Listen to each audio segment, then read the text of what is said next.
On today's episode, we'll talk about the DP-operator relationship, what really happens during private rehearsals, Bridgerton, the big picture, and of course, that classic of classics, revealing evidence, stalking the Honolulu Strangler. Just a little bit of business before we start. There may be a curse word here or there in this episode, so please listen responsibly.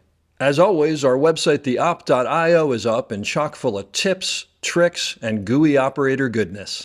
Make sure to check out The Breakdown, where the best operators in the biz explain shots they have done, The Musings, where we discuss everything from quick tips to larger concepts of storytelling, the answers, the images, and so much more. I may or I may not take a break or two during this episode, but I promise that none of them will be longer than 22 seconds. Finally, if you are enjoying the podcast, please follow us, write a review, share us with your parents, and talk us up around the water cooler with your friends.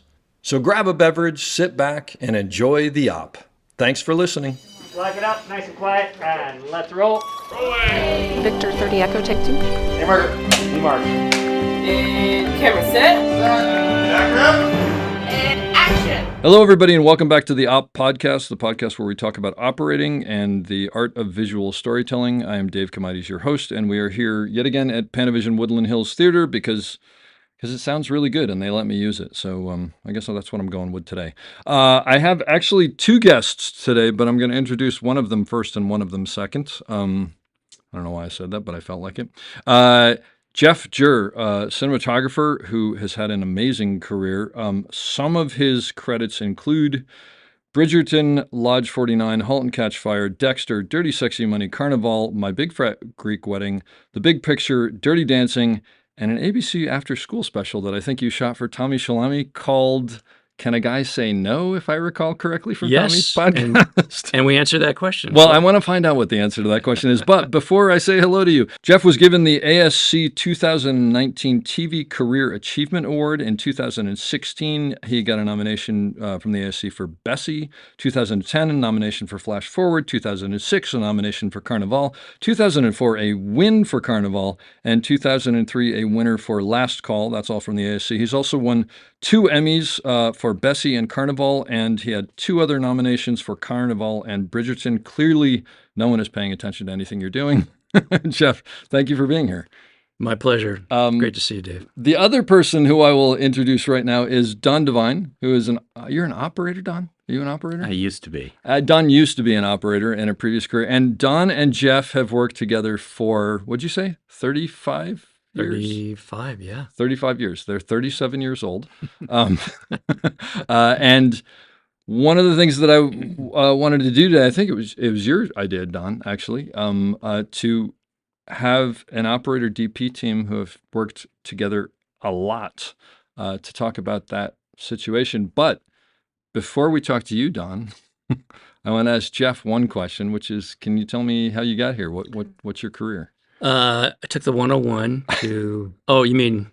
By the way, just don't take the 101. Back do you don't want me listen to to Jeff. Yes. I was born to pick it up from the ABC after school special. Well, I went to film school, I'll say that, in Chicago, and started working there and eventually started shooting.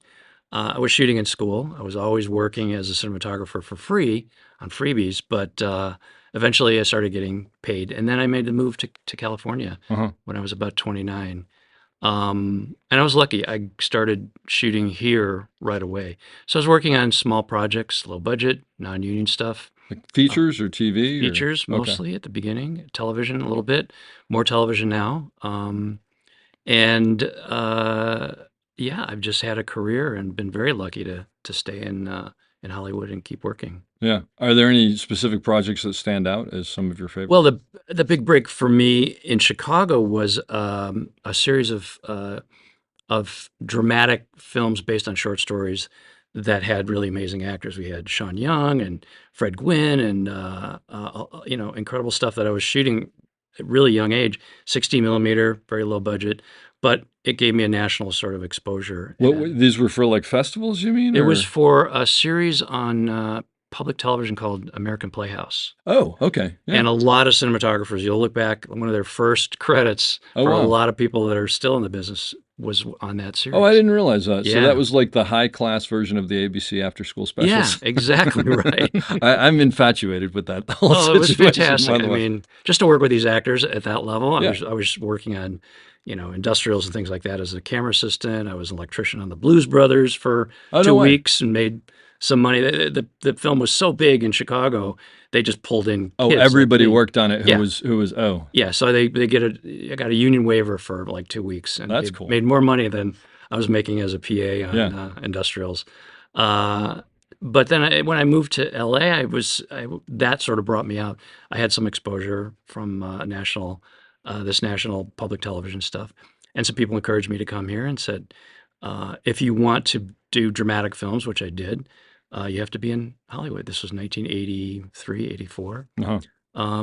So I came out, and the first film I did here was with Mark Romanek. It was a film called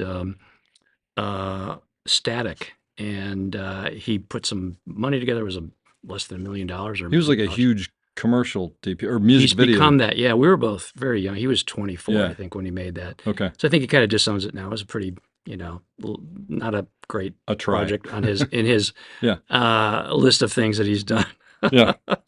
But it was great. It was a great opportunity I was working with Amanda Plummer, Keith Gordon. Keith was one of the producers.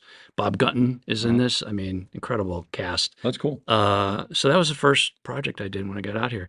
And then I got a break with Dirty Dancing. A producer on that had seen my work in festivals and stuff, and she said, I'm going to stay in touch with you.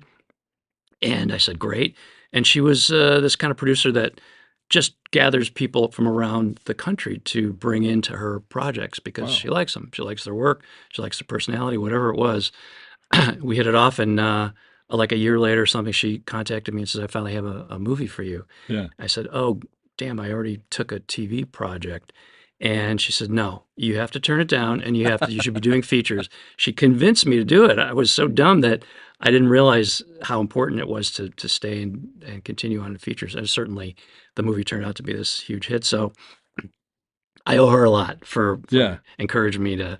Well, let me make ask you a it question fit. about that. Dirty Dancing, I mean, is not a movie that people think of for the cinematography. They think of it for the pop culture. I mean, I'm not saying it was bad. Darn. But they think of it for the pop culture. Like It was very low just- budget. Yeah. But it was a massive hit, right? So does that set you up when you go into a room that just like he shot this massive hit, therefore? Absolutely. Yeah. Yeah. And more so than I even realized at the time. Yeah. I didn't understand. I thought it was like, oh, you'd come to LA and 2 years later you do this big hit, and that's normal. And I had no idea that it was incredibly rare and really special. So that just opened up a ton of doors for you. It certainly did. Yeah, Yeah. I think so. Yeah. I didn't take advantage of it as much as I probably should. Yeah. I didn't have any really guidance. Nobody was telling me, when you do this, you should really do that. How old were you when you shot that? 30, Wow. 29, 30. That's a huge hit to be at Yeah, that it's point. crazy. I mean, amazing. And I'm still stunned that it still has an impact. People still come up to me and say, oh my God, it's my favorite movie. That's wild. I've seen it 100 times, usually women. Or a guy will say, yeah, my girlfriend dragged me to see it, and it was okay. Don just raised his hand to say that it was his favorite movie of all time. He's actually crying a little bit right now. Well, it came out at a time when it was all these big studio films doing like Flashdance, Footloose, and stuff. Yeah. So they had a lot more money, but they also had a lot of stunt people, doubles and things, dance doubles. And the director, Emil Ardolino, really made that film what it is, which is something very authentic, I think. And I'm sort of proud of the fact that it wasn't a big studio glossy thing. So it was, I'm from Chicago, so the underdog is a very appealing thing to me. So, Yeah. And what about Carnival? Just because that was such a completely different. Yeah. That I worked actually with you a goes couple days goes on back that. to a film that Don and I did together called Panic. The director on that liked our work, the production designer and I both, and brought us into that project. So he was the showrunner at the time, and that's how I got involved in that. And I had done some HBO stuff before, so they sort of knew me. Amazing. Yeah, just that was a project I would have continued to shoot to this day. Yeah. It was so much fun. It's such a, I mean, it's beautiful work, and I mean, that was when HBO was like beginning to pour money into things. They're like mini Yeah, features, it was one of the right? first period, I think, things they Yeah. had done, like Sopranos and Sex of the City at Yeah. that time. This was 2003, and yeah, it was one of their first bigger projects for sure. I That's think, cool. unfortunately, it only made 2 seasons, I but know, right? It's too bad because it was a really great show. it's one of the I read online all the time. People are like, bring it back or do a sequel or it needs to be continued. It was finished too soon. You brought me out a couple days on that, and the main thing that I remember was like I would go out and then I would spend like a full day cleaning all my equipment because it was just like Dust. dust everywhere. Well, it was literally set in the Dust unbelievable. Bowl, so I we know. couldn't help it. It was very true to the name. And then the other two things I just want to ask you about, and then we'll let Don out of the cage and he can talk for a little bit. The big picture. The Big Picture was Chris Guest's first movie, I think, as a director. He had done Spinal Tap, of course, as an actor and a writer. And then he wrote the script with another guy and found me somehow. I don't know how. I think it was because of Dirty Dancing. Like you said, doors were Yeah. opening a little bit. Uh, and it's that idea that success somehow it gives you an aura, Yeah. which I had no idea. People grab onto your coattails, right? Yeah, yeah. So, for better or worse, I got on that and it was amazing. I Do you? worked with, I mean, did you just laugh constantly? yeah, I asked Don the same thing when I talked to him, absolutely. but because I think that's the Chris funniest Guest is movie. one of the funniest people in the world. When you first meet him, he's not the funniest person in the world. He's very dry. Yeah, But once he gets to know the situation and know you in particular, he opens his up. humor gets Yeah. dialed in directly to you, and I'm in tears. Well, I still laugh at stuff that he said 25 years ago. that makes me so happy because that's what I want it to be. Oh, Like it was in my so mind. much fun. But And- Don and I were talking about some of those like the student films that you yeah. guys shot and how you can on a couple of them you can kind of see him laughing as the camera operator because the camera's moving just because I it's mean, hilarious. it's the world that I came from, sure. 100%. Yeah. Film school, and it And was it's fun just to make fun. those movies are so pretentious. It's incredible. Yeah, it's great. And then Bridgerton, just because you're shooting it in England, right? Yes. And it's a period piece, totally different than shooting in the United States. Is it like working with the operator there? Is it a different situation than working here? Yes, in a way. Just the working situation is the hours are different, and but being on a show with those kind of locations and the wardrobe and the makeup and the hair, it's just spectacular. And the actors very technically minded. They just get out there and do it, so they can hit an over like nobody else. Is that right?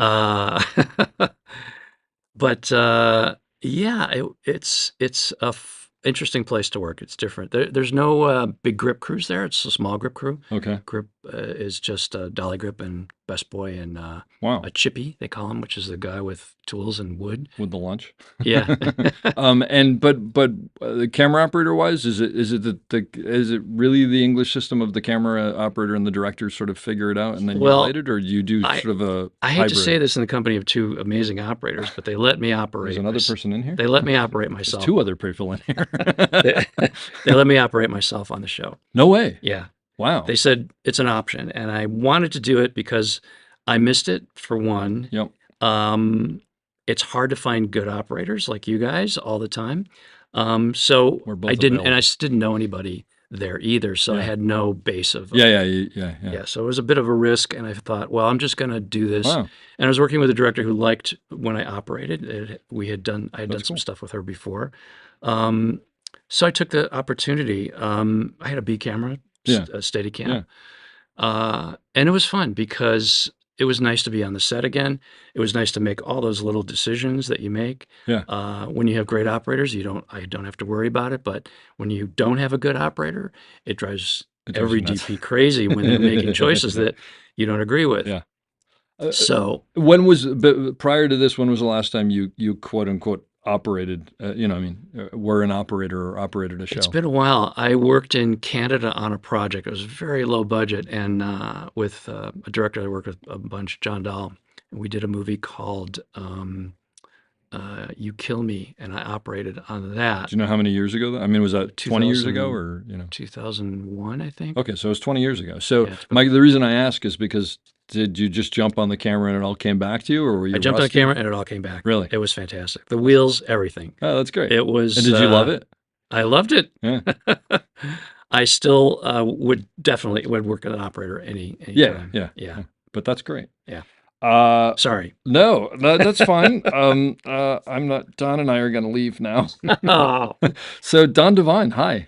Hello. For anybody who doesn't know, Don was on the podcast very early on, and his podcast is up. You can listen to it; it's fantastic, and you can hear how Don got his big break by running into someone and breaking their leg, which is something that people can It try. was my I guess. post-production break. It was your I'm post-production. still waiting for my production break.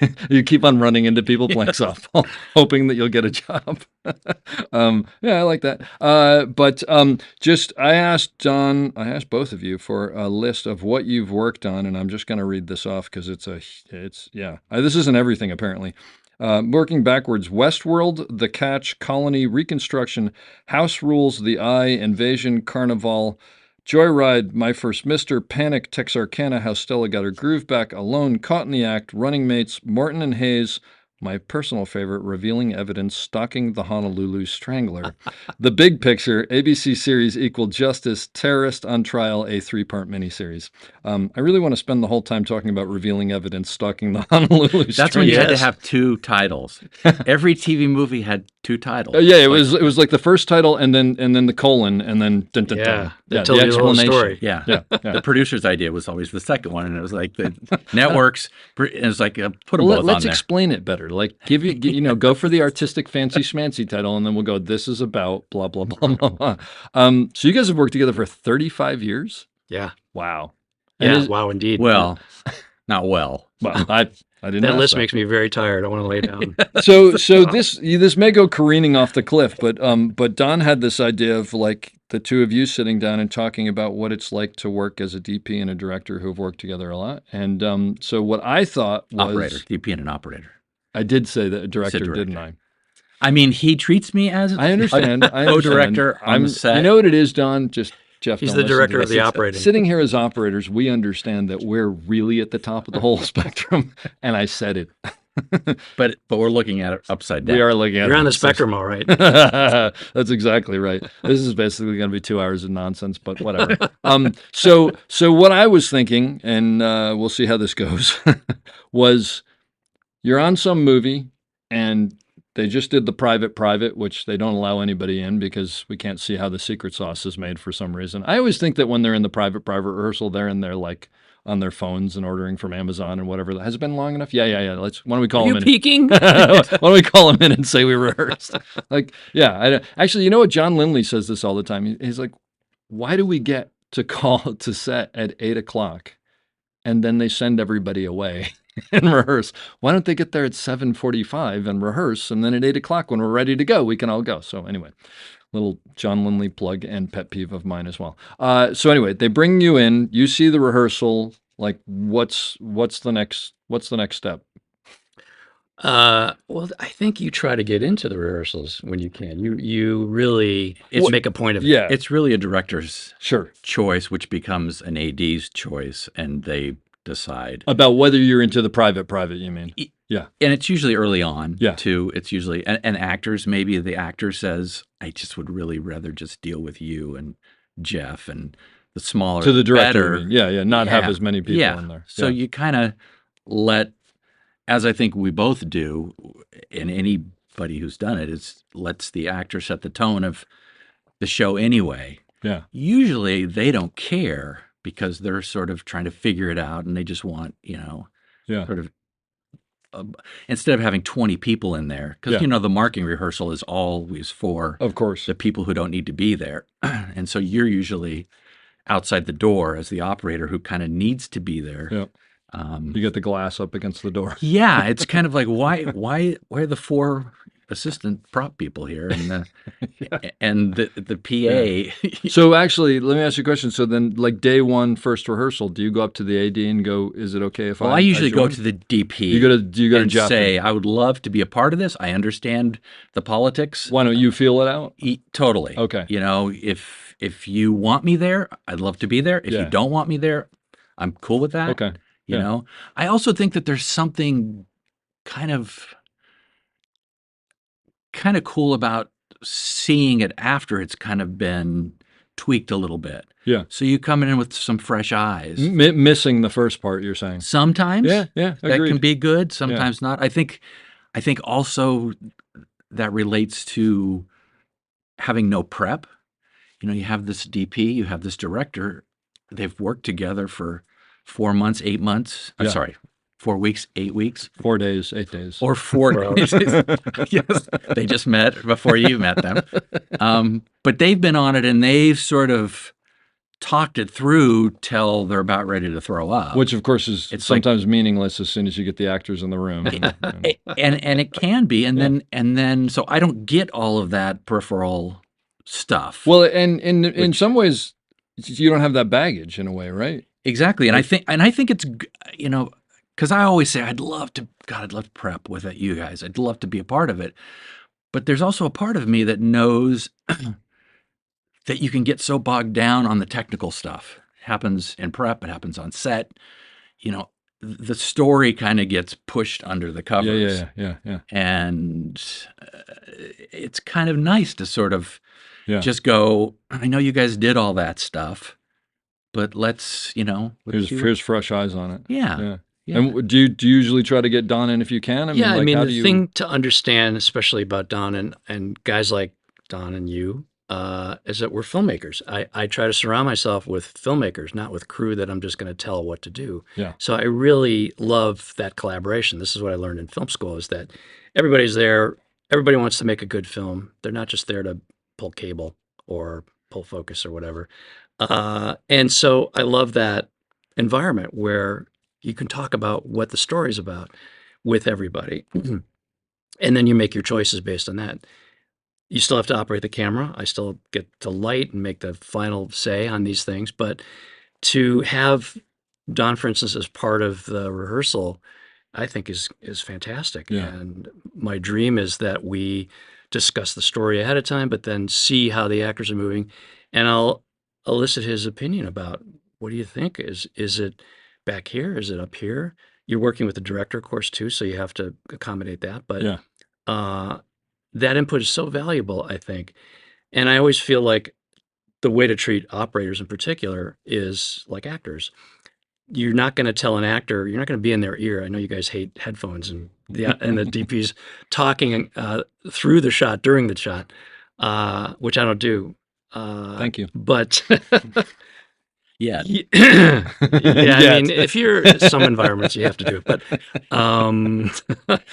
he's over on Bridgerton with a headset on himself, talking to himself, myself. as he's Yeah, operating. and arguing too. I'm a Gemini, so it's perfect. That's right. You're arguing with yourself. He needs it to talk to the operator, and he's the operator. Exactly. So I got lost now. That's all right. It's not going to be the last time. But no, you were just saying about how you guys talk through, like, where is the camera and what is the camera doing? And Yes. I mean, basically though, do you go into it with since you've prepped, you're probably going into it with you and the director have come up with an idea with how it's going to be Hopefully, shot. Hopefully, yes. Not always, but Not I mean, always. if it's something more than just general coverage or whatever. I mean, all these things change with depending on the director, for sure. Yeah. Like a rehearsal. Directors are nervous when there's a lot of people staring at them. I think that's why they clear it out. Yep. They are having issues maybe with the actors and the blocking, or they're unsure. So they want the space to work it out, which I think is valid. Yeah. I'll even leave sometimes and just let them sort it out if they're really not there yet. Well, it's reading the room, right? Which is like so much of what we do at every given moment. Yeah, It's just exactly. figuring Everybody out wants to know what the shot is. That's why everybody's there for the blocking rehearsal and stuff. Yeah. They just want to know what's going on. Yeah. So they don't want to be in the dark. So it depends. So the director changes that environment every time. But And so with the two of you, do you go in with an iPad, with a finder, with whatever, or you just sort of like looking at it? Yeah. So, I love the iPad because it is a way to show literally the visual aspect of it. Yeah. As you can tell already, I'm not great with words. So this is why I shoot film. This actually isn't Jeff speaking. He's whispering in someone's ear. My AI. I got to work it. This should sound more like... The reason that I like the iPad so much is because I, for years, would line up a shot and like I'm down on my knees, or you're Sure. down on the floor, and you're holding the lens in front of The your finder, eye, yeah. and you hand it to the director, and they stand up and they go, yeah, this looks good. Because And I'm like, you're it not hurts to kneel down. you're not looking. So with the iPad, you can take that picture and go, do you like this Absolutely. or whatever. And often the director will just leave after the rehearsal. Yeah. Like, okay, You guys lighting figure time. it Like, out. what? Yeah. Get back here. Or I'll go find them and say, okay, look, I'll take all these pictures during the rehearsal of ideas. Yeah. Yes, there's the shots we talked about. There's your shot list. But now look at this. Look at their performing. This is why rehearsals are so important to me, is you see what the actors are really doing and how they're performing. And that always inspires the photography and the placement of the camera, the movement, lighting, everything. You have your plan ahead of time, but often, like you said earlier, is that it goes away because the actors are now over there instead of here. Yeah, just or they're because looking down. So and not for any negative reason, but they inhabit the space in a way that's 90% of the time different than what you imagined. Of course. I've done shot lists that you just throw out basically once you get on set. Yeah. And be like, hey, remember these 4 shots? Like, yeah, that's not happening anymore. Now this is happening. So, okay. And after you do it a while, it's a great way to work. I find you can come up with the shots you need in a short time. Yeah. In that first rehearsal, you get your plan and make a list, and there's your shot list. But to include an operator, I think, is so key, because treating them like an actor, that's what I was talking about earlier. Yeah. To you guys are performing during the take. You're not just going from A to B. You're reacting to the scene. You're reacting to the story. You're reacting to the actors. You're feeling all of that stuff, and you do a take, and then you talk about it. But I wouldn't talk through like you would you would never do with an actor. Okay, now say this on that. No, louder, quieter. No, go turn back. Which is what you guys hear on the radios quite a bit, which is one way of working.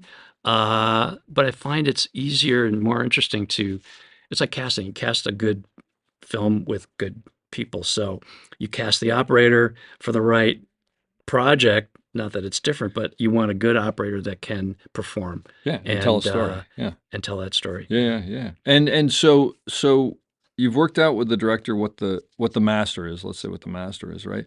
Do you and Don then talk about what all the pieces of coverage are going to be, just so you're on the same page? Do you break it down? Yeah, I think so. He'll often know ahead of time.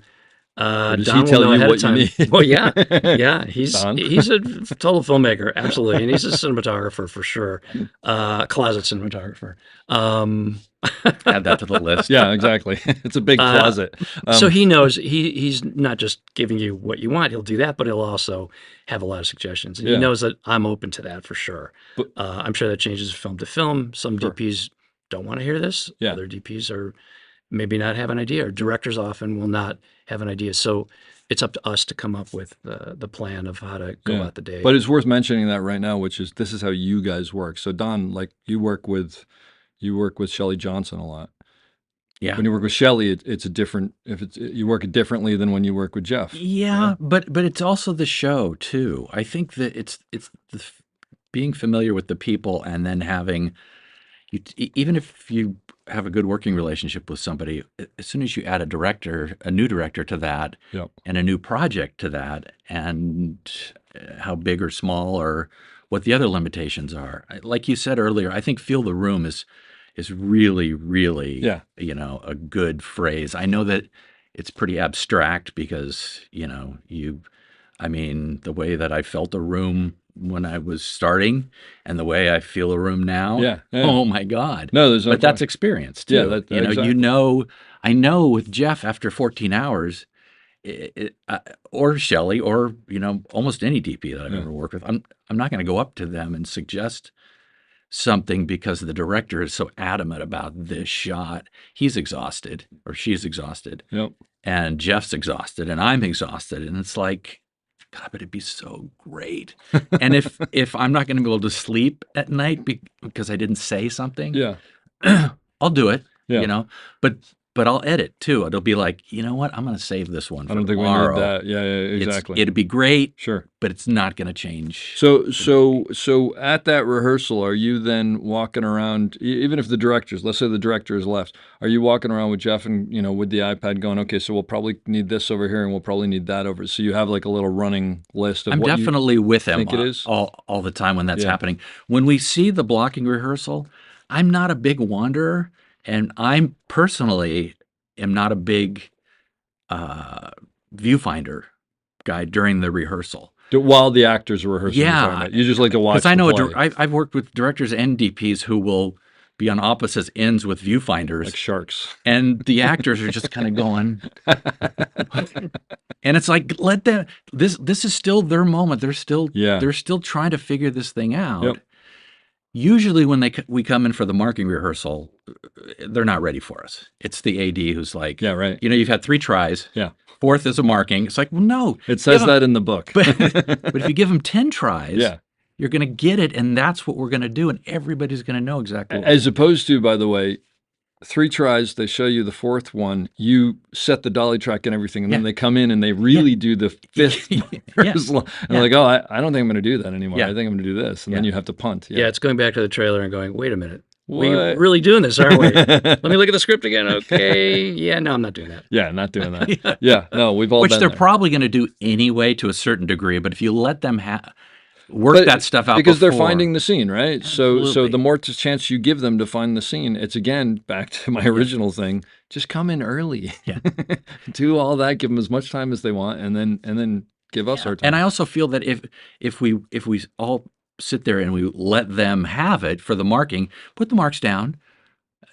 I mean, I'm sure the actors know this, and if they don't, oh God, here I'm going to just let the cat out of the bag. Everybody listen right now. Well, but I can guarantee you those marks that they just put down.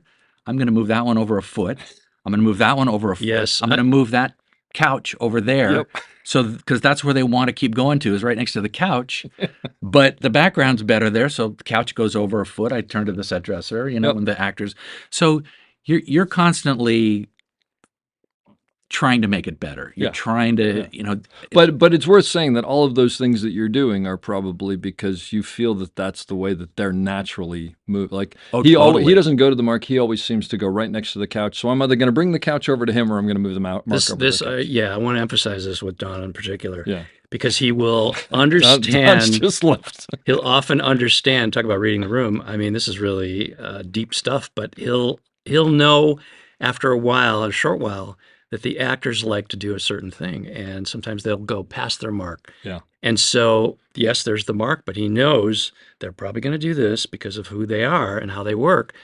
He's going to give it more track or fly the camera more in the dolly grip. Be ready for that. Put the boards a little longer because we're probably going to go over here. Yep. So he'll never say, "Well, they didn't. This is what they did in the rehearsal."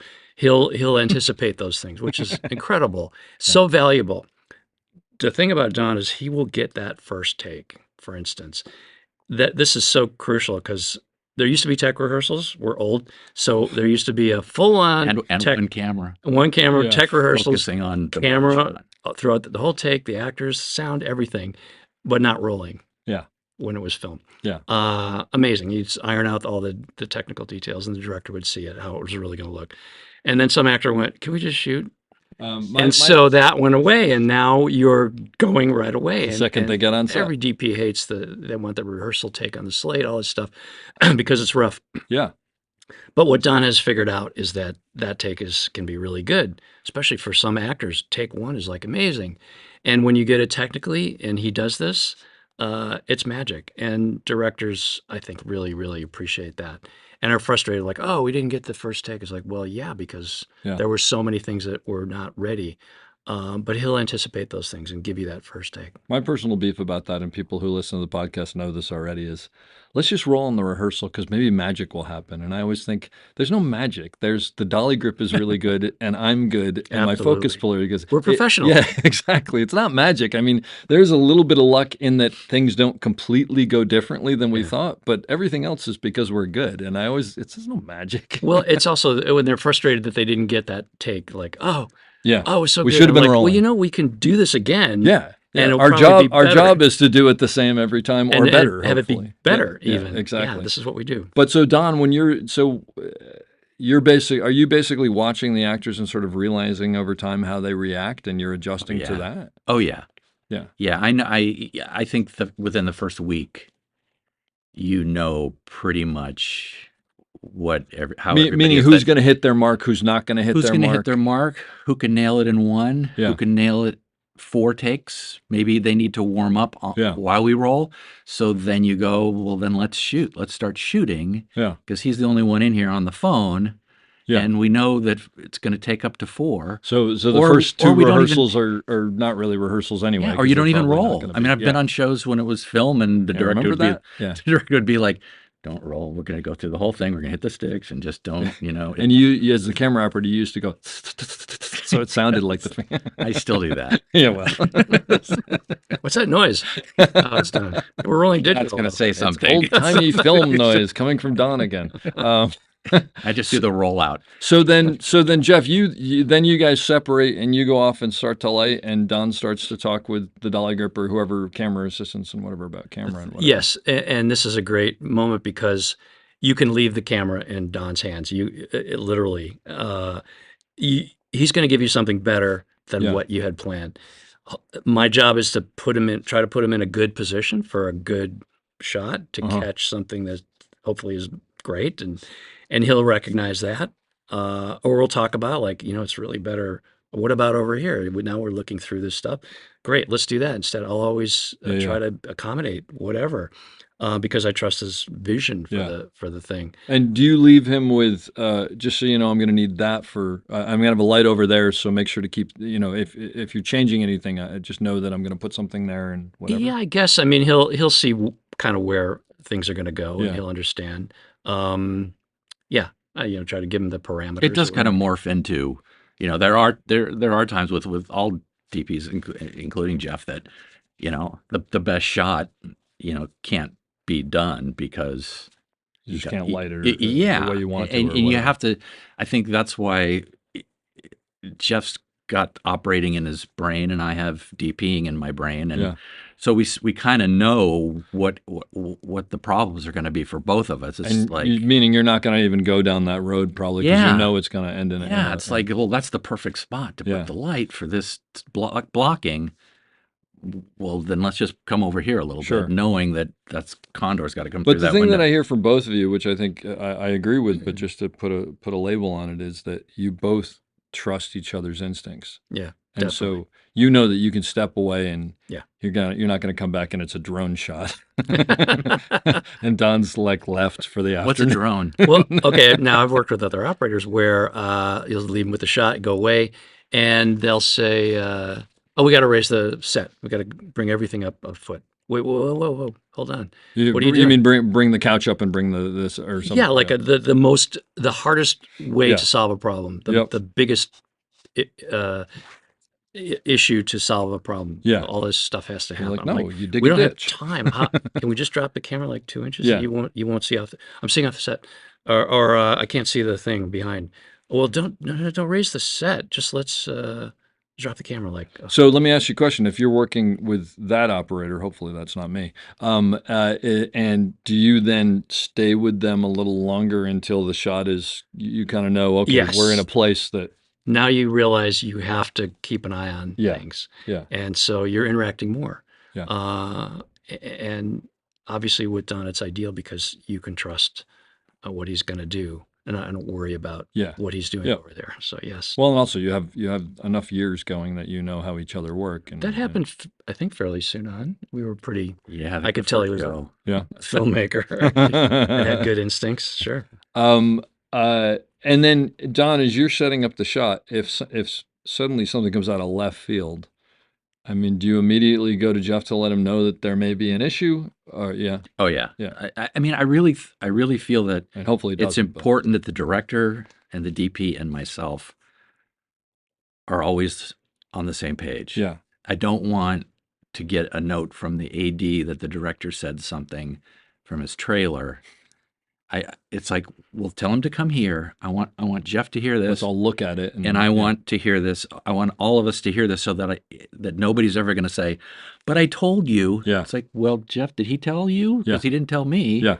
And it's like, and of course you have to play that game too Well, and also you the know. other thing is it becomes telephone, right? Like the telephone game. It's like the AD comes in and is Yes. like, the director just said he wants, the set to float above the air. And it's like, the director really was like, I want an ethereal quality. Yes. Something more dynamic. Yeah. Exactly. But when you get everybody there face to face, Yeah. everything's fixed in like a minute. Yeah. Instead of 15 minutes or a half hour, or going in a direction that's the total wrong direction, and you keep fighting it and you keep fighting it, knowing that you're going to come back Yep. to this spot. Yeah. So you try to fix that before it becomes a problem. Now, if you're on a show with A and B camera and Don's on A, are you, Jeff, talking to B, or are you talking to B, Don, about what, or is B going, here, I have an idea? Like, what's the best? It depends on that operator Depends too. on that I think operator. I'm usually saying, can you get a profile while Don does the master, whatever. You're giving me a project and then Yeah, sending them but I off think then. you probably work with that person too, right? In terms of Yeah, what's in, no, what's out. I think the three of us together, even the Yep. four of us, if it's a director, I think the more that we kind of all know, do we need the profile, or are we just getting the profile? It's like Jeff was saying that, we'll watch a blocking rehearsal, and the 10 shots that the director had on his shot list, which we all kind of looked at each other and went, and folded it up and put it in our pocket.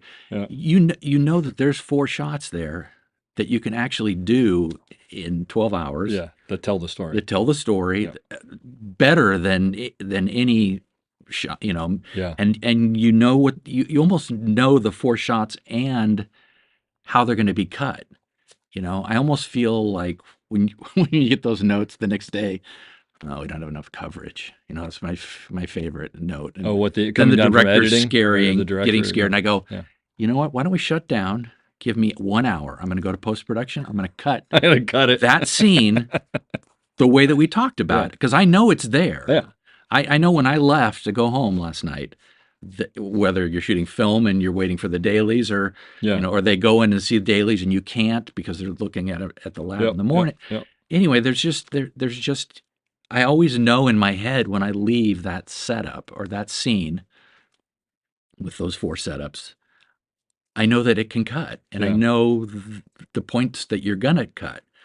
That maybe this person's talking with all the dialogue, but they're number 5 on the call sheet, but the story is about the guy who's listening. Exactly. So I know that that's the most important shot that we Yep. can get. Yeah. Which goes back to, shooting overs at the same time. A director's only going to be able to watch usually the person talking Yeah.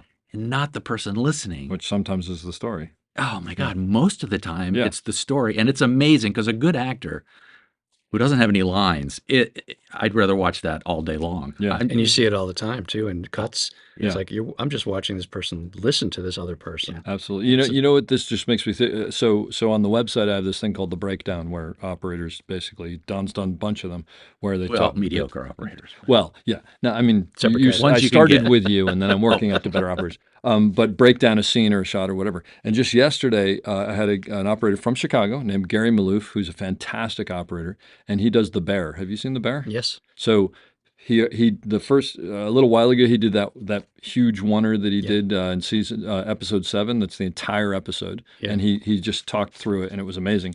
And just yesterday he talked through the end of the second season, which has a 13-minute handheld shot.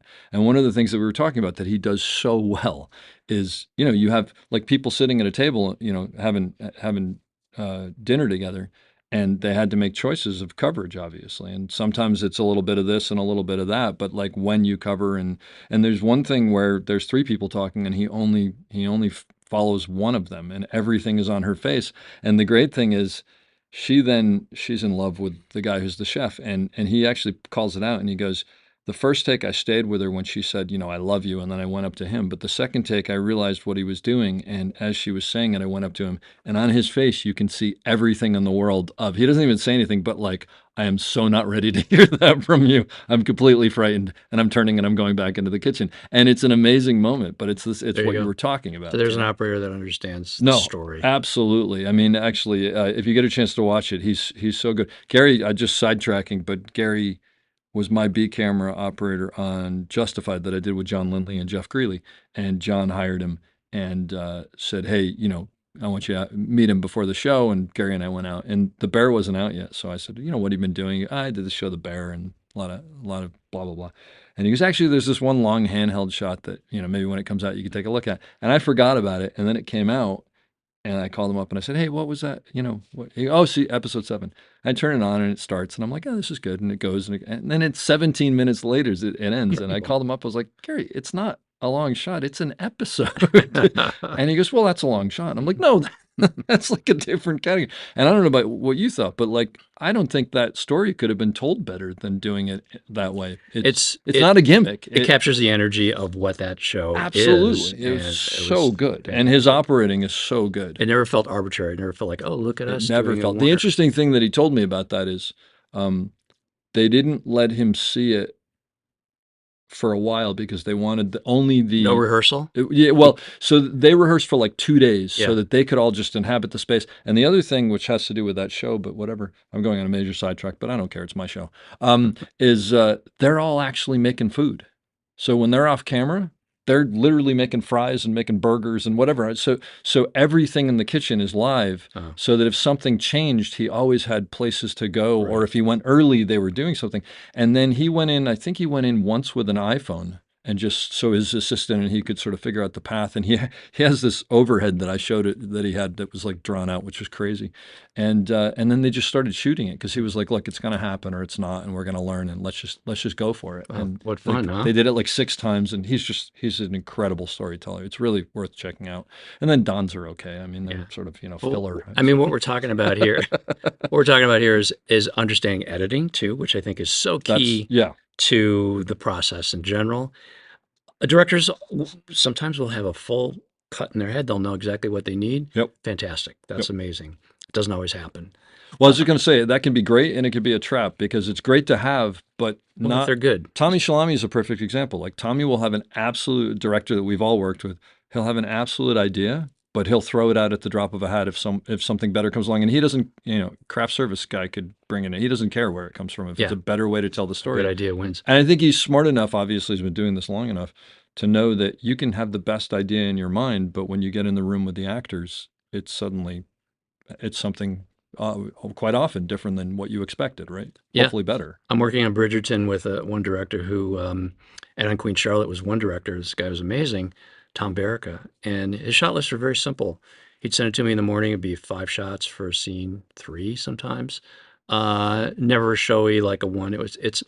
That show tends to be cutty. It's a lot of dialogue. So, but he understands that there's some basic stuff that he needs, and he wanted to convey that. But he gives you a sense of the direction he wants to look in and how he's going to block it, and he'll block to fit those shots. He knows how to talk to the actors in terms of what they need to get to a certain spot. Not just it's prettier over here. They don't really care about that. Yeah, you're going to be against the window. It's going to be a nice silhouette or whatever. He'll find reasons actor reasons, because he's an actor as well, to get them to where he needs them for the coverage. Yeah. And then beyond that, he's fully open to other ideas about how to shoot. So I'll say, well, let's do that. And I can also give you this one through the door. Why don't we start out here and move in? He's open for all that as long as he gets his basic 3 or 4 or 5 shots for that scene. So, but that's not always the case. And knowing the editing, because you have to prioritize. A director with a lot of shots wants every shot, and they all have to look amazing, but it's not possible. We know what the time frame is, and we have to focus on getting the key moments. So every DP, I think, goes through that and goes, well, okay, this is a real key shot. This is the one we should spend the time on getting it right. And these other 3 things are one shot or a cutaway. I'm not going to be able to put too much effort into it because we just have to get going here. So Don, so you were saying you're editing in your mind as you're shooting, and Jeff, I think you probably are too. Yeah. But so Don, if you come up and go, you know what, we need another interstitial piece here because this isn't going to cut to He'll that. tell me that. I was going He'll to never tell the director. Will you bring? That was my question. Never talk to the director. Will have no idea. He'll go to me and go, "They're never going to use this. Yeah. Why are we doing this?" Yeah. Or no, I'm but like, more so if you're actually if you think you're missing a piece, if there's something that's missing in the edit, do you go to Jeff with it though? Mm-hmm. Yeah. Always. Yeah. Yeah.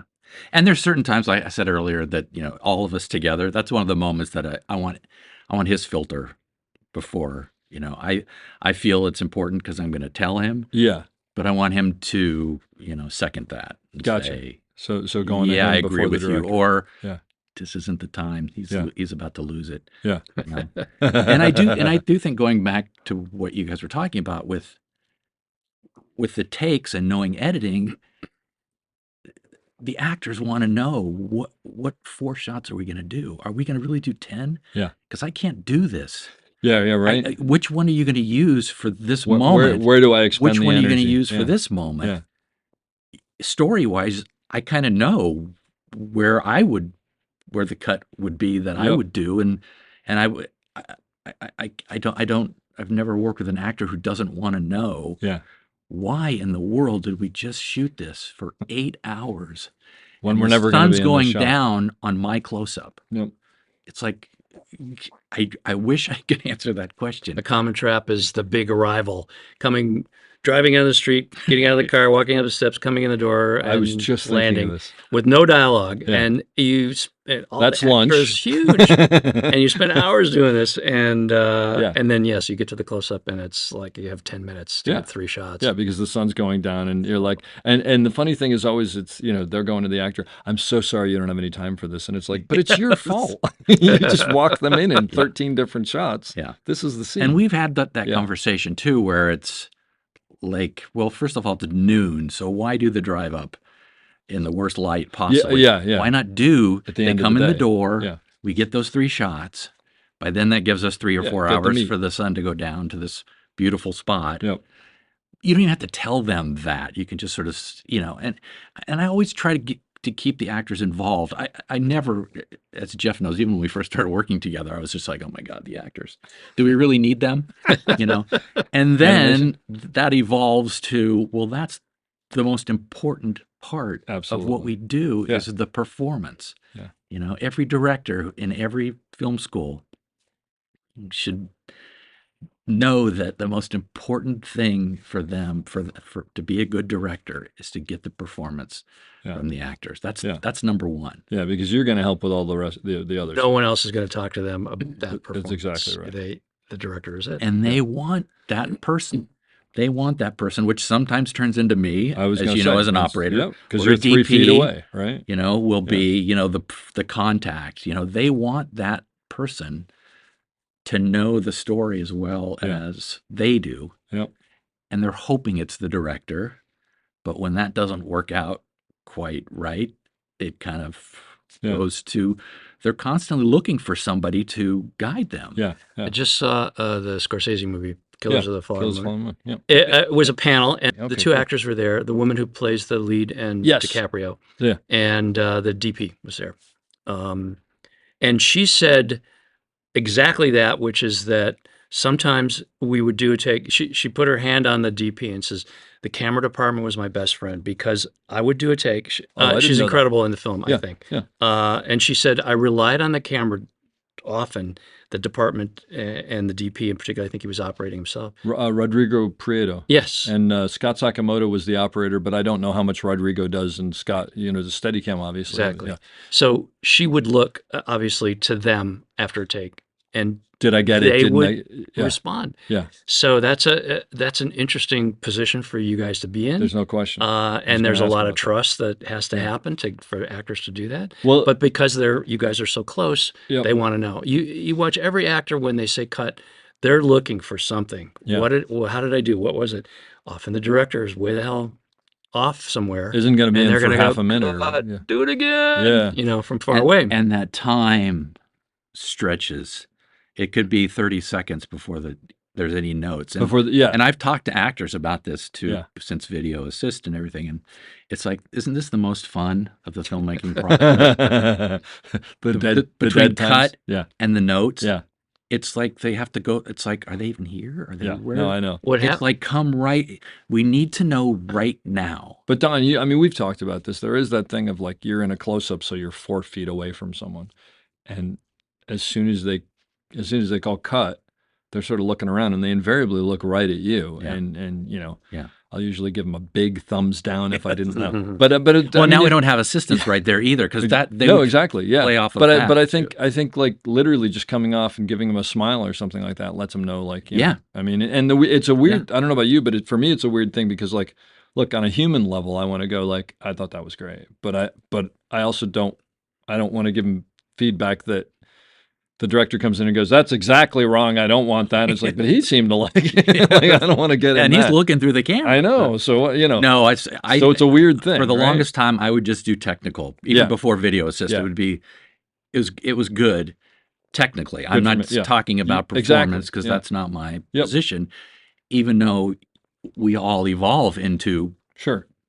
seeing amazing performances, and it seems like there's more amazing performances now than there used to be, and I don't know why that is, or if it's just that I'm starting to see that. I could I think never. you're less critical. I could never direct. And maybe that's why I feel I'm comfortable, and as an operator and even as a DP, I can't be that close to the line, but I can be just next to because the it line. removes you a little bit. It removes me from the pressure, and Yeah. I feel like I can, Jeff makes fun all the time when he tries to get me in to shoot second unit or to DP second or, unit, or do yeah. overlap days. Oh, Yeah. Don, you're going to do it. And he loves to watch me sweat. Because it is. It's like I could You do. and I need to get tickets and go over to England and just sit and watch him operate. Oh, that's great. I've been working. Worked remotely on the second season because of COVID and stuff. Oh, wow. Everybody's using remote heads, so I thought, oh, this is great. Yeah. So I worked with a Libra head, and that was always on set, and I was off set, so I Yeah. was with actually the director closer. So it was nice in a way. You're in a dark space. You have a nice big monitor. Sure. I was standing, so I was very comfortable to work that way. It removes you from the set, which That wasn't bothers great. me. You guys know this because you probably do remote stuff as well. Yeah. You're disconnected from the actor. It was a at big the thing set. for a while, and I got back in the room as soon as I could, just Right. because. I mean, personally, I just like to have my hands on the camera. I just feel like there's a connection, but also I just felt badly for the actors. It's Yeah. like you're there, and there's a guy with a hazmat suit 6 feet away behind a big piece of metal, and that's the only other person in the room. Yeah. You know, Well, that's great because you guys really care about what we're talking about. The Yeah, that's. performance, I mean, and, that's what you try to, right? that's where the magic happens.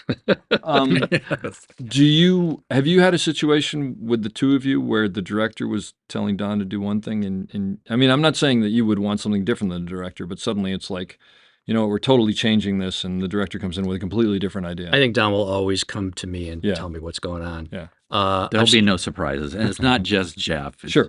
It's any DP. That's part of your job. Yeah. Yeah, exactly. I would never, even if it's, all the hypothetical stuff. I realized as I was asking, is like Jeff's not the right person, because what I was thinking, Don and I talked about this, because I know you've been in it and I've been in it, where the director and the DP are not getting along, Yes. and one is saying one thing, but And then they'll go as to I you asked it, I was guys. like, you're not that person, because you'd be like, okay, yeah, what do you need? You know, Well, the bad situation is they'll go to the operator because they are not talking because to they're not the talking to the DP. Yeah. or they may like the operator better, or the operator's being cool and funny Yep. to that person. So they're creating a relationship Yeah. that's cutting the DP out, and that's very awkward. And Yes. I've been in a situation where you just feel like the operator's maybe a frustrated DP, or they want to, sort of make their stand and let everybody know that they're They're the in king. charge. And that's terrible. It's a horrible situation. So Yeah. Being frustrated craft service is better. Absolutely. On a particular note, not that has to do with the two of you, when you think back, Jeff, on operators that you've had who aren't good or who you didn't like, and you don't have to name them or the show, what are the things that I mean, not talking about framing. I mean, I'm assuming everybody knows how to frame or whatever. Not always. But for people, well, no, I'm assuming that, if it's framing, that's another thing. Let's assume they know how to frame. Well, Are there things that an operator can do that just aren't, it's not healthy for? Well, that's a big one. Creating a relationship with a director separate from you. Sure. Yeah. And that happens. And if a director encourages that, then it can be very awkward. You're going down a then you have road. to kind of find a way into that, or just talk to them and say, "Look, I need to be included. Let Sure. me know what. Yeah. At least let me know what they said to you, so that I'm part of it. I don't want you going off and shooting something that's not lit or whatever. Absolutely. Just let me know." Yeah. Which I don't understand that question. I don't understand how somebody could be in our position and allow that to happen. Yeah, Yeah, I'm no, not the DP. Yeah. If the director wants me to be the DP, then we need to figure out another way of doing this. Yeah. I'm sort of just the opposite. I know the chain of command. Yeah. And to me, I'm hired by the DP 90% of the time, if not more. And my job is to make his job easier. And if I'm not doing that, or if there's any conflict at all, if I'm not seeing something that, or if you feel you could do it, I'm not doing the shot you want, do it. Yeah.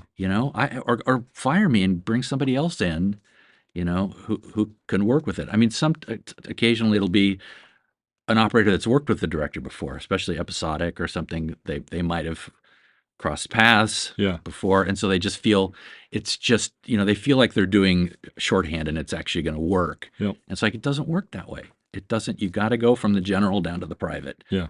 And you have to do that every time. You can't change it up. It just makes it tough. It just makes it really a bad situation. Agreed. Yeah. Absolutely. I mean, even when if for some reason Jeff gets a flat tire or something, or any DP that I've ever worked with, and when I go to the set, the first thing I ask all the assistants is, the DP here yet? Yeah. Because I'm not going on the set. I don't want to be. Because they're going to suddenly start. I've been on that where they're like, "Hey, he's not here. Why don't you start lighting?" Exactly. And it's like, and I'm let going, me get him on the phone and find out what he wants to do. And so I'm hiding. Yeah. Or I'll go. I'm not joking about this. I'll go to the bathroom. I will go someplace. It's interesting that you bring this up, because I want to do a separate podcast with you, which is just called Hiding, where you can give the tips on how to hide on set, where to hide on set. Bathroom's always the good one. I have never this, think I have we go this to the image bathroom. of you standing behind like the wardrobe rack, like with a mustache on, looking around. And then the DP comes in and you walk on set. Yeah. No, I just don't think that's Yep. fair, unless Jeff calls me and Yeah. says, "Oh God, Don, I have a flat tire. I know that we're going to start with this scene." Do a lot of DPs get flat tires with you? Is that something that Yep. happens? Yeah. Yeah. Yeah. Okay. I didn't know that. Yeah. Well, it turns out the operators are causing these. Well, that's what I was wondering. It's like they're putting that tacks out in the driveway the night before. Except this one. This one's like, That's the only I love operating. Please don't let me. I don't want a light. Yeah. Please don't get a flat I would. tire. My perfect world, and Jeff knows this too, is one camera, DP operator. Yep. Beautiful script, great actors. Everybody wants to do the show.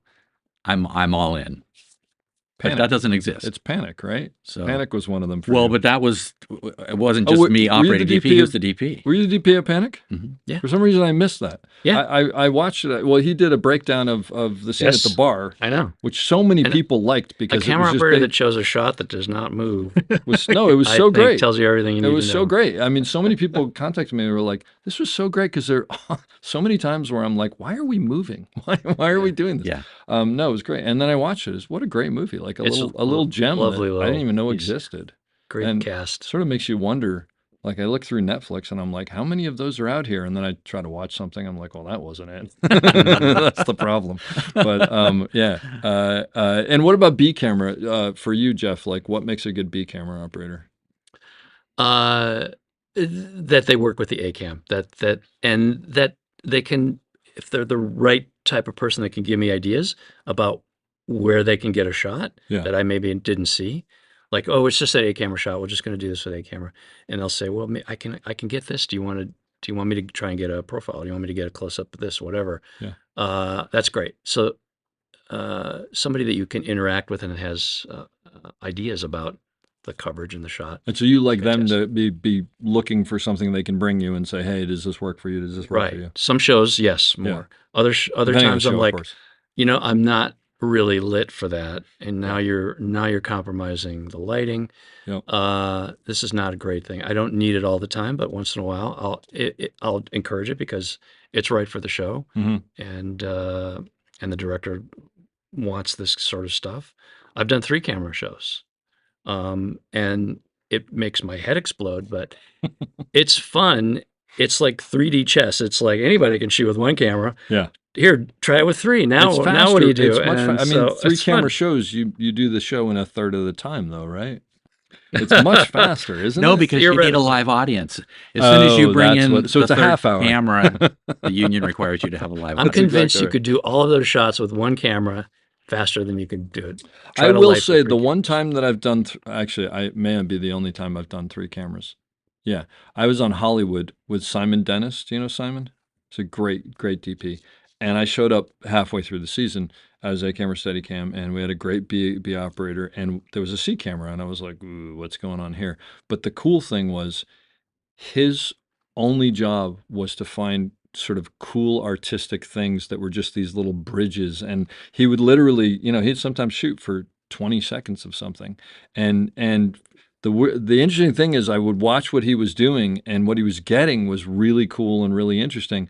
The problem, I think, in the cut was they always felt like they had to use 3 cameras, and and now I don't know, maybe that was the style of the show and it just wasn't my style, but it was so choppy that I couldn't watch. That's the I scary had part. trouble. The scary part is when quantity Yeah. takes over from quality. And I Yeah. think that's another reason a B camera operator needs to know the cuts also. Yeah. We all need to know if we give them that shot, they're going to use that shot. And so that means we need a complementary of that shot. And then is that going to be the best performance Yep. or are we just all of a sudden just kind of racking up there's nothing worse than having somebody get so excited about how many setups at the end of the day. Yes. We did 184 setups. Woo! Back to John And I'm Lindley. just like, how about one good one?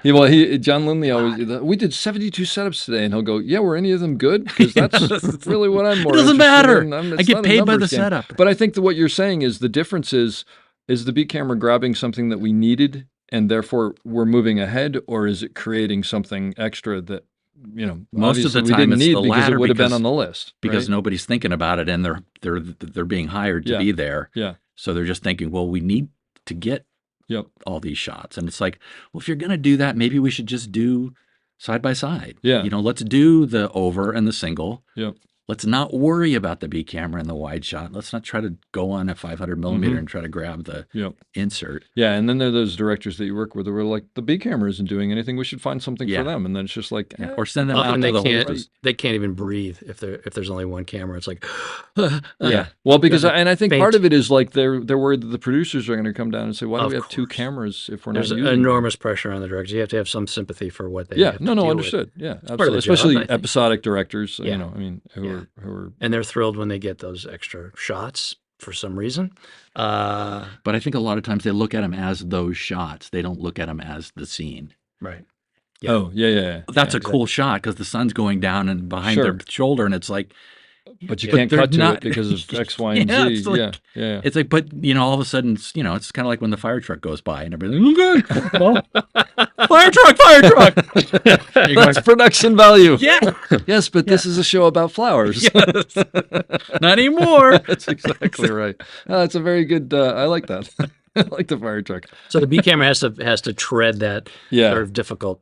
I think Line. in many ways being a good B camera operator is harder than being a good A camera operator because you have sort of less authority, but you have more problems in some way or more battles that you have to sort of figure You did B out. camera for me on Blind Justice. Was I B camera on that? Your B cam, I think.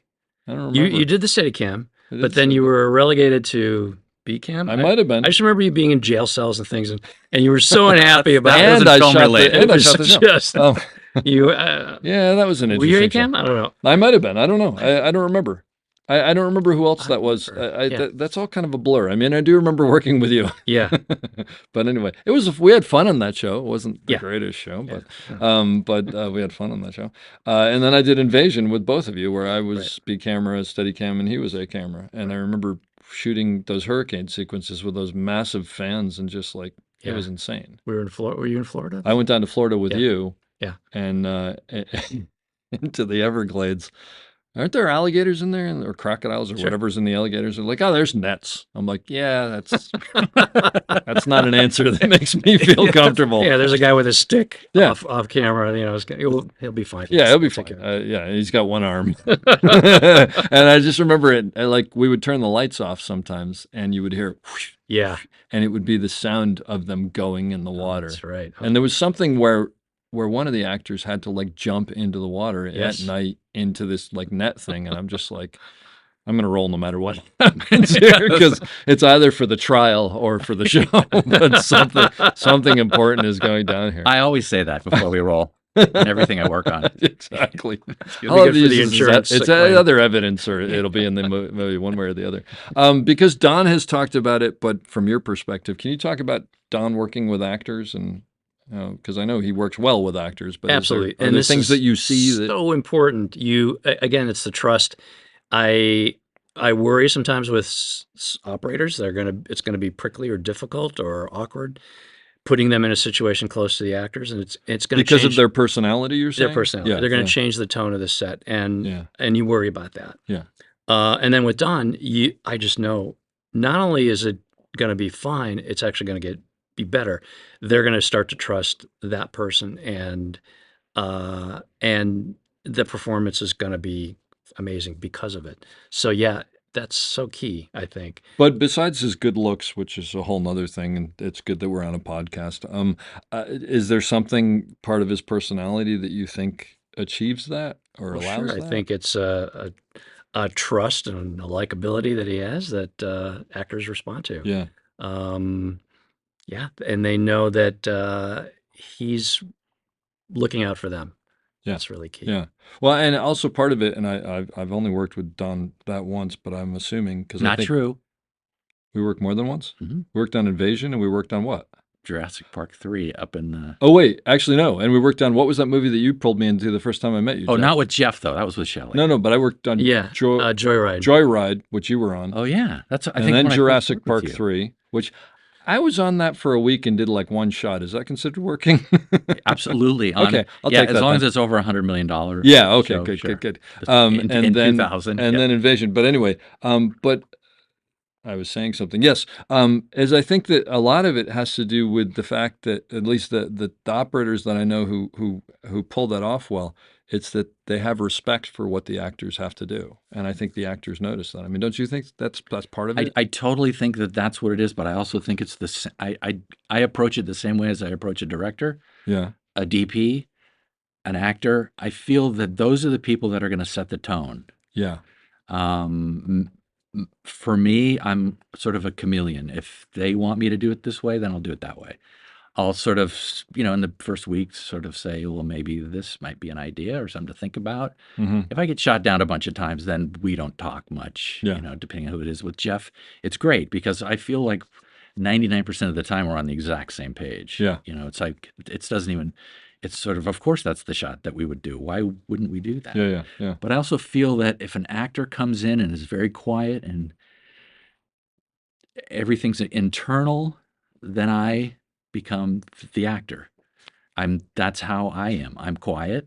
I'm You take your internal. lead off of them. You're saying. Totally. If they come in joking, Yeah. I'll joke with them, and then if it's quiet time, I don't joke anymore. What if they Not come in stark raving mad? Do you do?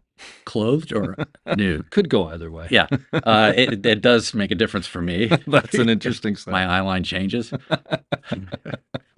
Um, Another pet peeve: eye lines. We could do a whole episode.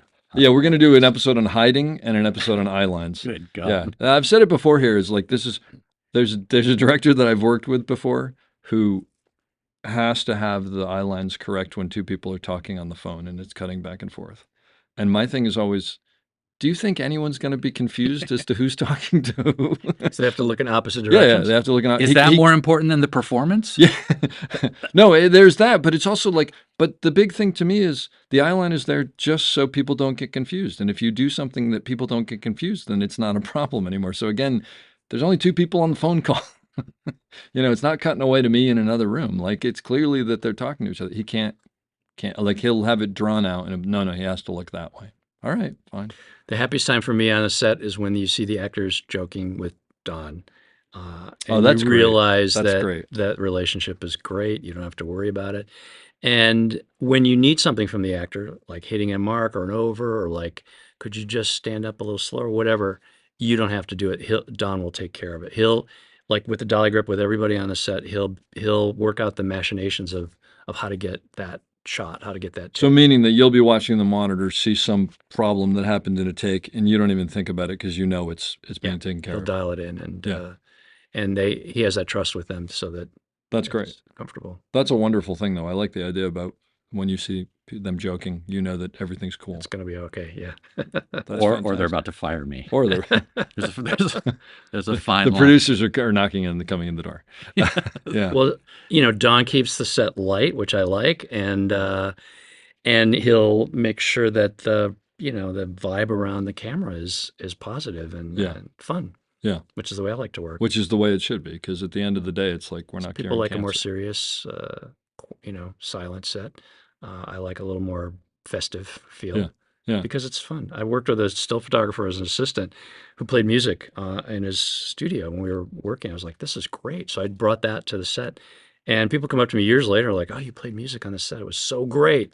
80s, not so crazy about it. They find it makes things a little looser than they like. Yeah. But even actors have come up to me and said, this is great. I try to dial, you have to be a good DJ. You have to dial in the right music for the right. Yeah, of course. Yeah, you're not playing like death right metal and exactly. Which looking at you, I think that's probably the first place I'd go. Well, this has really been great. Is there anything you want to add to That's sort it? of I don't know. You can say more if you want. What else? We've been talking for a while. Okay. There's a lot of good stuff here. Just getting started. Well, you can keep going. I mean, anything you want to add to just like, for younger operators, any thoughts on succeeding? I'll say if I'm looking at an operator to hire them, I try to get on the set to see how they're operating, Spy on them to a little watch bit it. and see. Yeah. I can tell in 10 minutes if somebody has it or not for me. Can you define how you can, or what? Yeah, by the choices they make within a take, especially that first take. Like, what are they looking at? And are they correcting throughout? Are they nailing it right away? And when they nail it, is it a good choice? Yeah. It's just those choices. Uh-huh. You can look at people's reel once it's cut, and you might be seeing take 7. Sure. And you might be seeing a cutaway from second unit. You don't know what you're looking at.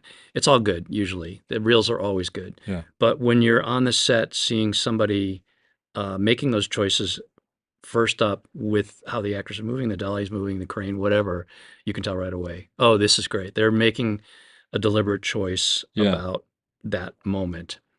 There's stuff that Don's done. I remember I told you a little bit about some of the choices. There's always the showy shots, the big, wonders, whatever. But I'm always amazed at the subtlety of what he does quite often, which is we did a shot down a hallway and an actor sort of moved off to the side. It was a slow push in, and then it ended on a medium close up. But how he got to that close up and then moved so that they exited so that you ended up symmetrical, and just somehow how the camera moved very simply. Mm-hmm. There were choices to be made, and often an operator will overreact to how an actor moves. Like, oh, they're moving. Oh, they're not really moving. Letting the frame letting them play the frame. Yeah, moving every time they move. Every time they move. Yeah. That's a big pet peeve of mine. It's funny. I was on Mad Men with a different operator. Don did Mad Men for many years. Yeah. I came in and shot a few things, and I was working with a different operator, and the camera was doing a little bit of that, like a little bit of breathing, which happens. It's sort of normal. Yep. Especially on a first take. Yep. And Matt Weiner, whose show it was there at the time, and he says, "We got to cut. I can't use this." I'm like, I didn't even know what he was talking about. He said, yeah, the camera's moving around. I'm like, Oh, you mean the little? Yeah, yeah. No, I can't. In the cutting room, I can't use any of that. It was a really big reaction to what I thought was a small thing. Yeah. But I realized on that show in particular, it was very particular how the camera needed to move. Yep. And so what Don did and why he stayed there so long, I think, is because he understood that and executed all the time. Yeah. Those movements that fit the story and fit the movement of the actor perfectly, even when it was small stuff. Yeah. That's fantastic. I remember when I was on ER when I started and I didn't know what I was doing. Terrence Nightingale, who was my assistant, who was really the reason that I survived that show because he held my hand a lot. About 2 weeks in, once I'd sort of gotten used to what I was supposed to do as an A camera operator, I was doing, I don't know, a wide shot and someone was walking through the frame and he came up to me afterwards and he goes, the camera doesn't always have to move. I was like, what? And he goes, just let him walk across the frame. You don't have to like adjust constantly. And I was like, oh, that's interesting. And then I started thinking about that. And I realized like I was doing that thing where like, it's a big wide shot and someone stands up and for no reason you just adjust up a little bit because you're like, oh, well, he's standing up. So I got to do something. Right. But that was the first time I thought about that, I guess. And I think that's what it takes is people like showing you that. And then you start thinking about it and then hopefully you stop doing it. Just because they yell action doesn't mean you have to do anything. Yeah, or as Jeff, Jeff Greeley, right? Mm-hmm. Yes, Jeff Greeley always says sliders don't have to slide. Because sometimes you'll get newer operators on the slider and they're just like, shh, shh, shh. It's like, like speed skaters or something. And it's like, no. I don't think you'll ever see a slider on Don's camera. I don't know. Not my choice.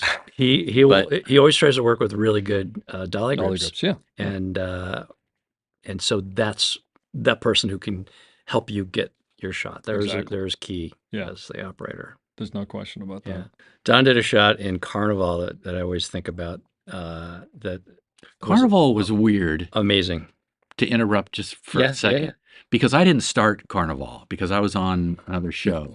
Yeah. And Chris Lombardi, I think, was the operator. Mm-hmm. Yeah, Chris came in and did that, and then I think I came in and did some B, and then the second season I think I came in and did some A while they were pushing Jurassic Park. Okay. Yeah. Each time it was like, and Jeff was like, well, wait, you want to come in? Because they were alternating. And you were like, would you come in and do A camera for me? I thought, oh, this is perfect. 2 weeks on and 2 weeks 2 weeks on. Yeah. And anyway, that was. And it was a shot. It was a period thing. And we're following a carriage, I think a horse and carriage, tearing across the frame. So the camera had to pan with the carriage at night and stop blindly at a point so that when the carriage clears, you see two people standing on the side of the road. But of course, you don't see them because the You don't see them, so you have to know where to stop. Yeah. So he did it once, first take, perfect, nailed it, no correction. Once the carriage cleared, it was a perfect frame, and the director was like, "I bet he can't do that again." And I said, "Oh yeah, well, let's do another take." And sure enough, we did a second take, and Don nailed it again. And the director was like, "Go." I should have bet him. But anyway, it was a great moment that I don't think that was me. Those are really hard, but I know what you mean. Those are really hard. It's a blind stop. Well, and the thing that I think you end up learning as an operator is obviously you've got to try to get your muscle memory, but the key is you just got to do it and commit and hope to God that when the carriage goes, that when you go, oh my God, it's there, you don't actually move the camera again. And I'll add that it was a geared head as well. Yeah. Set on 3. But that's a good correction. Don't, you either do it and correct. Yeah.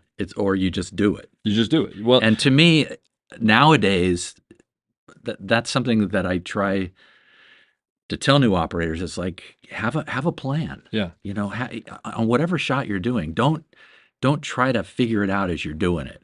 Have a plan. Figure it out ahead of time. If they're walking over and you're going to hand off to this person, are you going to start before they finish their dialogue so that it's a smooth move? Or are you going to get all of their dialogue and then come back to that? Well, that's not good. Yeah. That's just distracting.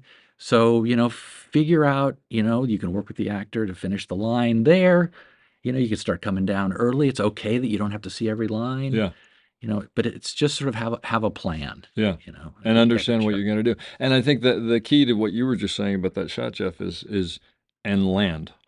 Because if you land and then you do an adjustment, you've lost the shot. So we commit to your choice. Commit to it. Even if it's not the exact one you want, you commit to it. And then you can adjust when there's the right moment to Yeah, or when you know adjust. there's a cut or something or other. But even if not, you commit and then say, "Why'd you do that?" And it's just like, "I thought that was a better frame." No, that wasn't a better frame. Okay, well, you didn't like that. I could do it again. And Yeah. but No, if you once you've nailed it and then corrected, the Yeah. shot's over. And the nail that you think is perfect, like you just said, is Yep. it could be 3 lines over, or it could be a foot Yep. to the left, and it's still the shot. Yeah. That is the shot. If you correct, then it doesn't become the shot That is not anymore, the shot and you anymore. It's a gotta do it mistake again. that Yeah, they're that's a going to mistake. use, and that's the end of it.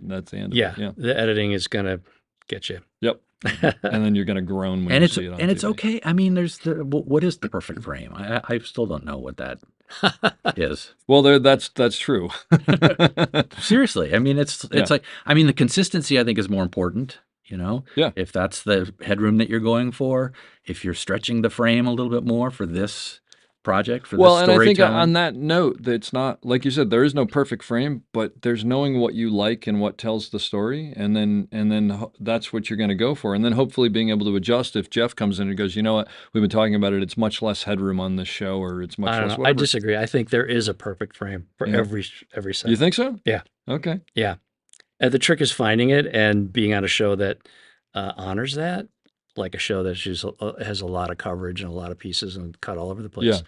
Is one type of show. But the ones that I like when we did Panic, I think I was so happy with the frames. I look at that now and I see the kind of things we were doing, and I felt like the camera was always doing the right thing and framed the right way. Yeah. So I think there is a perfect frame. Well, let me ask you a question. Do you think there's a perfect frame, or you think there are several perfect frames? Because I think that's more. I mean, they're bad frames. I There's think no there's question. one. Do you think there's perfect one frame perfect for All that right. moment? For Okay. that moment, with that, whatever you're trying to tell, that story you're trying to tell. Do you know what I think and this how is? the actors This is a DP thing, because a and DP thing. and what's in the frame behind? No, but see, but a DP always you can think there's a perfect frame, but as operators, we have to think there's several, because that way we can land any one Well, of them. just show me which one you think is right, and let's Exactly. see if it is. It's covering ourselves. But even that perfect frame, framed over a little bit, is going to be fine. Yeah. Nobody's going to know that perfect frame yeah, well, that's is true. not that. Because it's not going to, in the cut, it's not going to go, you could have this or you could have that. And you don't want to do that. Yeah. And like, okay, they sat true. down there. That's what I did in the rehearsal, Yeah. Yep. But he said he wanted to be a little bit more edgy. And then you pan. It's like, no, that you just bought that frame. It's more important That's to your land purchase. it, even if it's not perfect, than exactly. That's it. Yeah, you agreed. that's your Do you, choice. do you find yourself often, Jeff doesn't agree. I think there's a perfect, because for me, in particular, the background is also a key thing. How in focus it is, how out of focus it is, how it interacts with the foreground. Yes, the actor's in frame, but now I can't see that window or that light bulb or that Yeah. whatever, that bit of sky. That the whole frame is important to me. Sure. And so I want to see that stuff.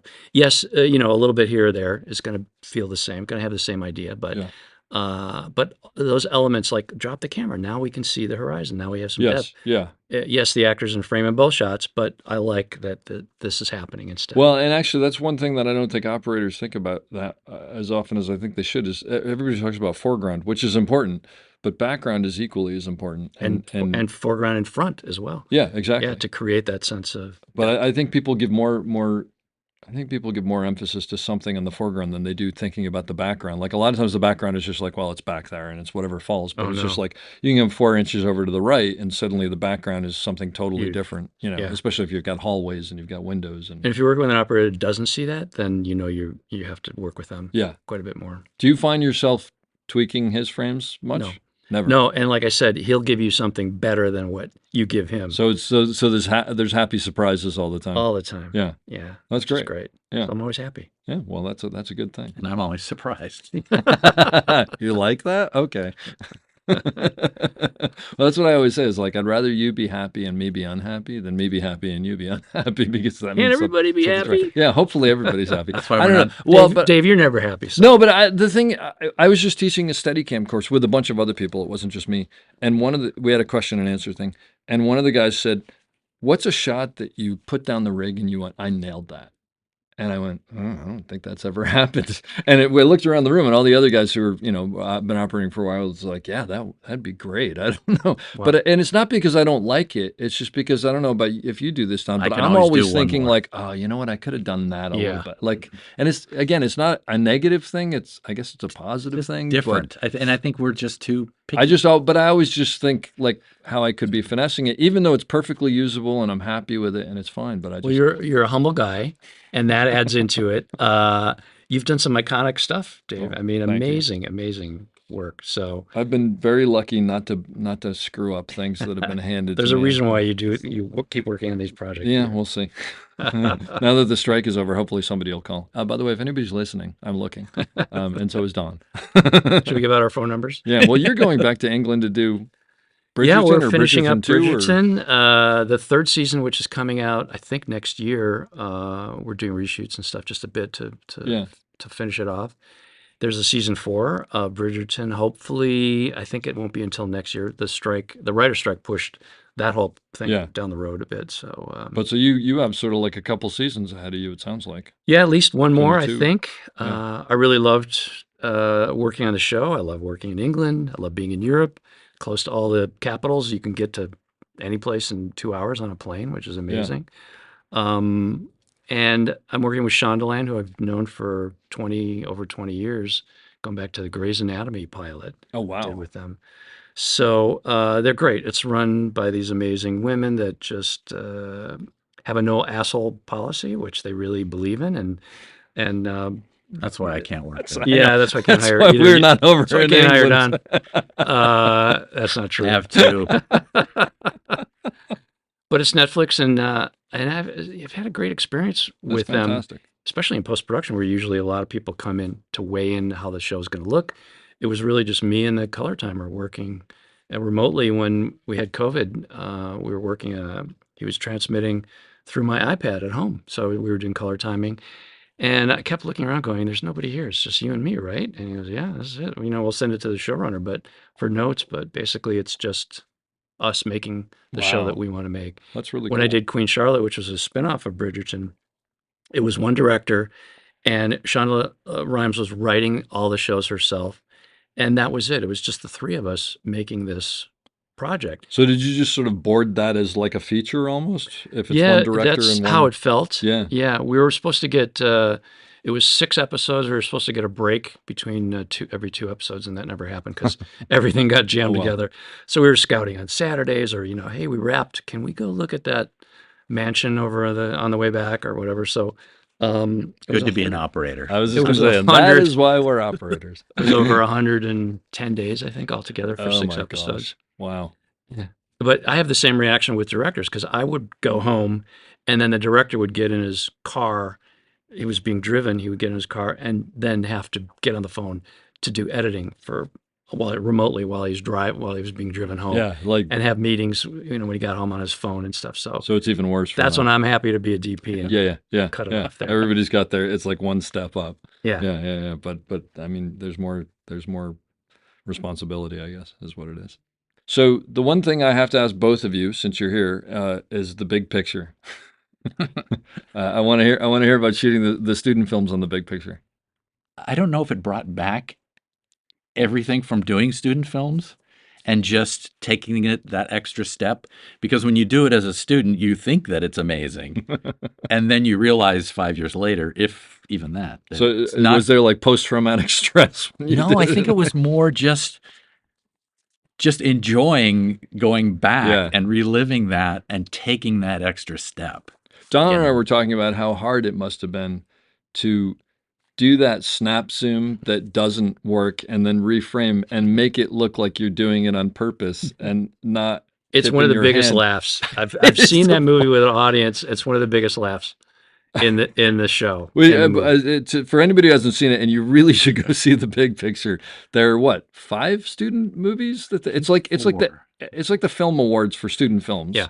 And they show the movie. I don't think they show the whole movies. Maybe they just show clips clip. from Yeah, them or something. there's a minute or and, two. Yeah. and there's this one where it's like, it's a jury. It's like Courtroom. a courtroom, and it's like dun dun dun dun, and the camera snap zooms in, and it completely misses the guy, and then reframes and finds him, and it's just so funny. And that was one of those moments where it was you and Chris, and we were like, and there was no video Christopher assist. Guest. Yeah, Chris Guest. Oh, And that's right. There was no video. there was no assist. video assist, so it was like, okay, so you want to do this, and you want to get to there, but you want to completely miss him, or you want to like split him in half. Yeah, I and remember we then had a get over- discussion, and it was how funny, how outrageous should it be? But it's a weird thing when All you're of it trying to was. purposely All that screw discussion. something up. Yeah. Is like how much is too? Where's the line? Like The diffusion. yeah. On- The diffusion on was again. It was whoa, like who was that actress? June Lockhart. June Lockhart. June Lockhart, and Yeah. there's so much diffusion on her that you can't tell it's her. cannot make out who she is. The entire crew got so enthusiastic. I had the gaffer talking to me like, how bad can we make this look? I got an idea. We'll get basher lights and we'll flatten it out. Yeah. What do you think? Oh And my I'm like, God, yeah, that this is sounds great. like so Everybody much had an fun. opinion. Yeah. Everybody weighed in. And we willed ourselves into the brains of whoever was making that student film. yeah. There was the well-connected kid whose father was an agent Yeah. who knew all these actors. That was a courtroom thing. Yeah. There was the super pretentious guy who put himself in the film Yes, as an actor. that was great. Yep. And we shot anamorphic. Like anamorphic. Yep. First time I ever shot anamorphic. So The first time you ever shot anamorphic was in the student in the film student on film, the big making picture. fun of a guy That who is the best. had too much money. Oh, that's so great. And it was overblown.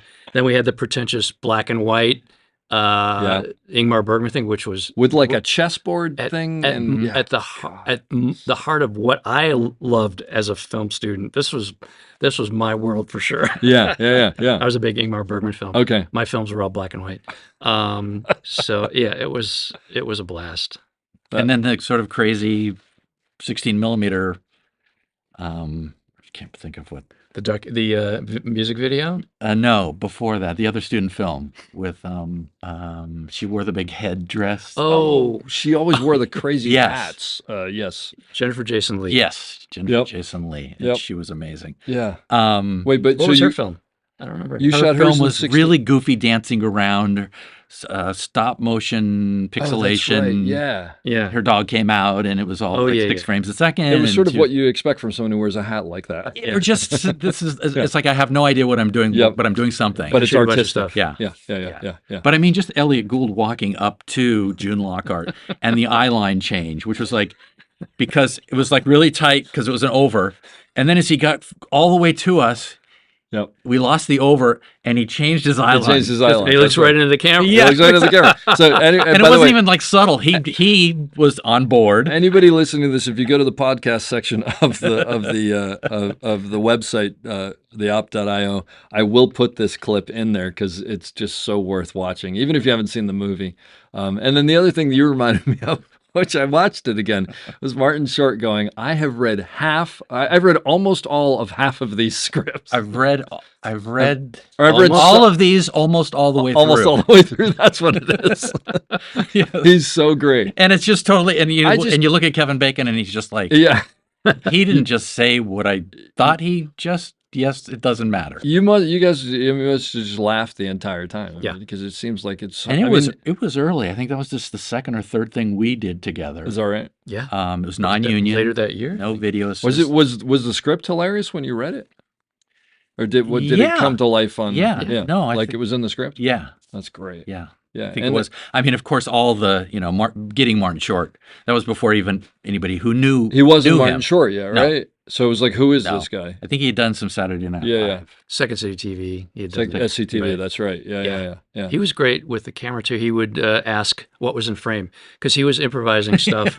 Like here's a scene where he's talking on the phone in a car while he's driving and lighting a cigarette. And he said, "Can you see my knees?" And we're like, "Yeah." He goes, "Because he was going to steer with his knees, with his and he wanted to be able to see that." Oh yeah. So he wants to know what he can play with. And That's almost get great. into a crash. Oh my gosh, that's great. And that's right. And then the music video that he directs that you shot the music video as well. Yeah. Which what a blast. That whole thing With just the, seems what was so the great. character's name? Pez. The Pez The band. Pez. Yeah, the Pez. Yeah. That's fantastic. And then the one other thing that we didn't talk about was the Honolulu Murders. Or whatever it was. Was that just Part- some bad part- ABC movie of the week or Part something? 2. Part 2. It was Stanley Tucci was in it. Really? Yeah, it was one of his early roles, I That's think. awesome. And it was who's the actor? Tom Selleck. Tom Selleck was producing it, Okay. and it was obviously written for him. It was Yeah. a policeman trying to investigate. Was this a movie of the week? I think it was a movie of the week. Yeah, back when they had them. And it was obviously written for him. And then Stanley Tucci shows up, and he's about half the size of Tom. So it just felt really weird. Didn't feel right. And the writing was geared towards Tom and not towards Stanley. Anyway, we were shooting in Hawaii, which was fun. But we ended up shooting quite a bit at night because it's a murder thriller thing. Yeah. So Don kept saying, "Why are we in Hawaii shooting at night? Because he can't see anything else. We could do the this. other Don. He could do this in Griffith Park." It looked like Griffith Park. I mean, it was like people, I'm sure, went, "Oh my God, they can make Griffith Park look really." Well, more so, you're wondering, like, I know why I'm in Hawaii, but why are the producers allowing this to happen? And we did shoot probably half interiors. Yeah. Here in LA. Oh, really? Yeah. Yeah. It was only like it was 2 weeks here and 2 weeks there. So, It's amazing like when that. that happens. I did a movie years ago that I don't even remember the movie where I just got called in for. They had finished the movie. It was about DC and it was shot in Atlanta, and they needed 3 days in DC to tie it in. And we got there, and everything we did was like on the end of the 275 zoom.